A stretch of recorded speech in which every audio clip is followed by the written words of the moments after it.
วัสดีค่ะทุกท่านวันนี้เราอยู่ในงาน Open House ของคณะเทคโนโลยีสารสนเทศค่ะและที่นี่คือบูธของสำนักงานวิชาศึกษาทั่วไปหรือว่า Gen Ed นะคะวันนี้เรามาในธีมของเทพสามตาปัญญาพยากรณ์ค่ะที่นี่เราจะพาทุกท่านไปสำรวจมุมมองใหม่ๆในการดูดวงนะคะแล้วก็ชวนตั้งคำถามถึงความเชื่อทางไสยศาสตร์ต่อการดูดวงนะคะในยุคของปัญญาประดิษฐ์ค่ะแล้วในบูธของเรานะคะก็จะมีการดูดวงโดยใช้ ChatGPT นะคะซึ่งเป็น AI ตัวหนึ่งนะคะที่เราสามารถกรอกข้อมูลแล้วเราก็จะได้รับผลดวงของเรานะคะแล้วเราก็จะมีอาจารย์และก็พี่ๆนะคะที่รับบทเป็นหมอดูในบูธเรานะคะที่จะอ่านผลการทำนายดวงให้น้องๆนะคะแล้วก็ชวนตั้งคำถามว่าทำไมในยุคที่ข้อมูลเนี่ยก้าวหน้าไปไกลแล้วเราถึงยังเชื่อในไสยศาสตร์แล้วก็ความเชื่ออย่างดั้งเดิมอยู่ค่ะแล้วก็นอกจากนี้นะคะเราก็ยังมีวิดีโอที่ให้ความรู้ในเรื่องของความเชื่อไสยศาสตร์แล้วก็ทำไมคนถึงยังเชื่อในการดูดวงในยุคที่ปัญญาประดิษฐ์ก็สามารถดูดวงให้เราได้นะคะก็ช่วยให้เรากระตุ้นความคิดวิเคราะห์คิดวิพากษ์นะคะต่อความเชื่อทั้งหลายเหล่านี้นะคะก็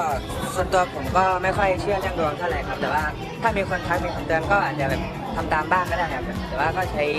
การตัดสินใจประกอบด้วยครับแล้วแต่มุมมองครับแต่สำหรับผมก็ไม่เชื่อ100%ครับแต่ผมดูเพื่อความสบายใจมากกว่าครับเชื่อไม่เชิงว่าเชื่อ100%เป็นการแบบว่าให้ตัวเองสบายใจชื่นเฉยๆผลจะเป็นยังไงก็อยู่ที่ตัวเองทำเหมือนเดิมค่ะก็ดูเพิ่มความเชื่อมั่นให้ตัวเองเฉยๆก็บางทีแล้ว AI มันที่พี่อาจจะมีการใช้อัลกอริทึมที่มันอาจจะคาดเดาได้ว่ามีการต่ออายุไปอะไรเงี้ยก็อาจจะแบบในช่วงอายุเดียวกันก็อาจจะมีประสบการณ์ใกล้ๆเคียงกันแบบนี้ครับที่ผมคิดว่ารู้สึกว่ามันก็เป็นการดูดวงอีกอย่างหนึ่งเหมือนกันสุดท้ายมันก็คือที่พึ่งทางใจเหมือนเดิมอะค่ะActually, I also working on chatbots right now for my master degree. So I think, like the data is from like the big source.